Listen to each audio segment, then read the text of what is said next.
नवा वजीर. एकदा बादशहाच्या मनात आले, बिरबल हा अत्यंत हुशार वजीर आहे हे खरे, पण त्याच्यापेक्षाही हुशार माणसाची वजीरपदावर नेमणूक केली पाहिजे. म्हणून त्यानं आपल्या राज्यात दवंडी पिटवली की वजीराच्या जागेसाठी अत्यंत हुशार इसम पाहिजे. ज्यांची तयारी असेल त्यांनी दरबारात हजर व्हावे. परीक्षा घेऊन वजीराच्या जागेला जो सर्वात पात्र ठरेल त्याची निवड केली जाईल. बादशहाच्या वजीराची जागा सर्वांना हवीशी वाटत होती. अनेक लोक ती जागा आपल्याला मिळावी यासाठी दरबारात येऊन हजर झाले. खुद्द दरबारातील अनेक लोकांना वजीर होण्याची इच्छा होती. पण परीक्षेत हरलो, वजीरपद तर नाहीच, उलट फजिती मात्र व्हायची हे उमजून ते गप्प बसले. परंतु दुसरे काही उमेदवार हजर झाले. प्रश्न विचारण्यासाठी राजा तोडरमल, नवाब खानखाना वगैरे बडे बडे लोक पुढे सरसावले.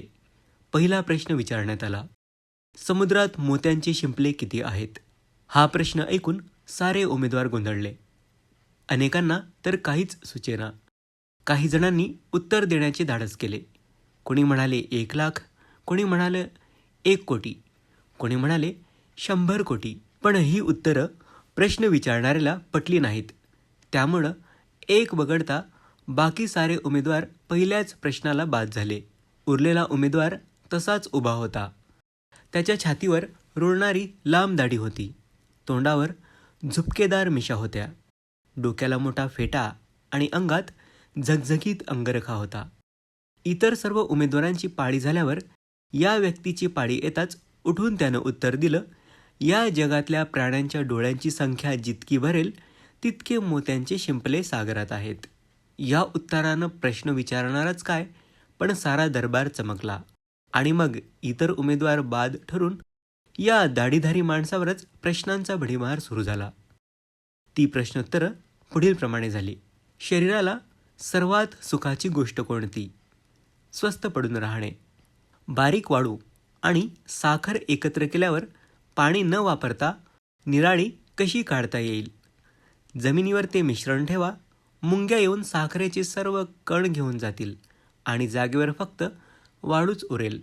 समुद्राचे सगळे पाणी तुम्ही पिऊ शकाल काय? सहज.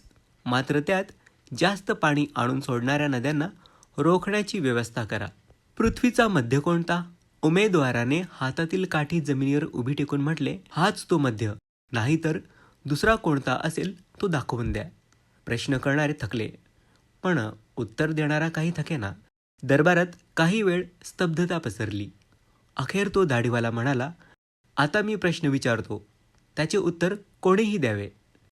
दरवाजा लावताना व उघडताना किरकिर असा आवाज होतो.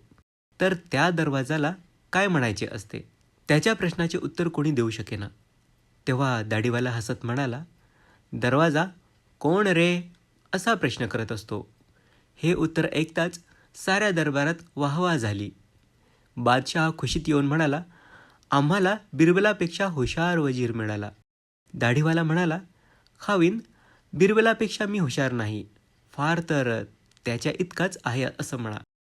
नाही, तू बिरबलापेक्षा जास्त हुशार आहेस. दाढीवाला म्हणाला, ते शक्य नाही हुजूर. बिरबलच बिरबलापेक्षा हुशार कसा असू शकेल? म्हणजे? आणि त्या दाढीवाल्यानं फेटा काढून टाकला. दाढी मिशा काढून हाती धरल्या. त्याच्याकडे बघताच बादशहा आनंदाने उठून धावतच आला आणि त्यानं नव्या वजीराला कडकडून मिठी मारली. हा नवा वजीर दुसरा तिसरा कोणी नसून खुद्द बिरबलच होता हे सांगायला का पाहिजे?